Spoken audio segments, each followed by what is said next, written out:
அனைவருக்கும் வணக்கம். கடிஜோக்குள்ளே போகலாமாங்க. ஒரு இளைஞன் வந்து போலீஸ் ஸ்டேஷன் ஓடுறான். போலீஸ் ஸ்டேஷன் போயிட்டு அங்கே ஏட்டையா இருக்கிறாரு. இன்ஸ்பெக்டர் எங்கே அப்படின்னு சொல்லி கேட்குறான். ஏட்டையா வந்து கொஞ்சம் வெயிட் பண்ணப்போ வந்துடுவார் அப்படின்னு சொல்லி சொல்கிறாரு. அந்த பையனும் வெயிட் பண்ணுது. ஒரு 10 நிமிஷம் கழித்து இன்ஸ்பெக்டர் வரார். வந்தோன்னே உனக்கு என்னப்பா பிரச்சனை அப்படின்னு சொல்லி கேட்குறாரு. சார், நான் ஒரு பொண்ணை சின்சியராக லவ் பண்ணுறேன். அந்த பொண்ணும் என்னை காதலிக்குது.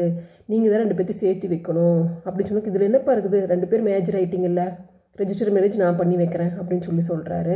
ஆனால் அது பெரிய பிரச்சனை சார். என்ன அப்படின்னு கேட்டதுக்கு அந்த பொண்ணோட அப்பா வந்து அந்த ஊர்லேயே பெரிய ஆள், அவரை மீறி கல்யாணம் பண்ணுறது தான் கஷ்டம் அப்படின்னு அந்த பையன் சொல்லுது. உடனே வந்து இன்ஸ்பெக்டர் வந்து அவன் பெரிய பருப்பாக இருந்தாலும் பரவாயில்ல, எனக்கு பவர் இருக்குது, 2 பேர் மேஜர் ஆகிட்டிங்கல்ல, எத்தனை வயசு அப்படின்னு சொல்லி கேட்குறாரு. எனக்கு 20 வயசு சார், அந்த பொண்ணுக்கு நான் காதலிக்கிற பொண்ணுக்கு 19 வயசு சார்னு சொன்னோன்னே கண்டிப்பாக நான் கல்யாணம் பண்ணி வைக்கிறேன், 2 பேருக்கு 18 வயசு தாண்டிடுச்சுல்ல அப்படின்னு சொல்லி வாக்குறுதி கொடுக்குறாரு. உடனே அந்த இளைஞன் வந்து அப்படியேங்க மாமா, நீங்களே ஒத்துக்கிட்டீங்களே, ஓகே அப்படின்னு சொல்கிறான். ஸோ அந்த பையன் காதலிச்சது வேறு யாருமே கிடையாது, அந்த இன்ஸ்பெக்டரோட பொண்ணு தான். உங்களுக்கு கடிஜோக் பிடிச்சிருந்துச்சு அப்படின்னா லைக் பண்ணிவிட்டு சப்ஸ்கிரைப் பண்ணிடுங்க. டைம் இருந்துச்சுன்னா கமெண்ட் பண்ணுங்கள். நாளை சந்திக்கலாம்.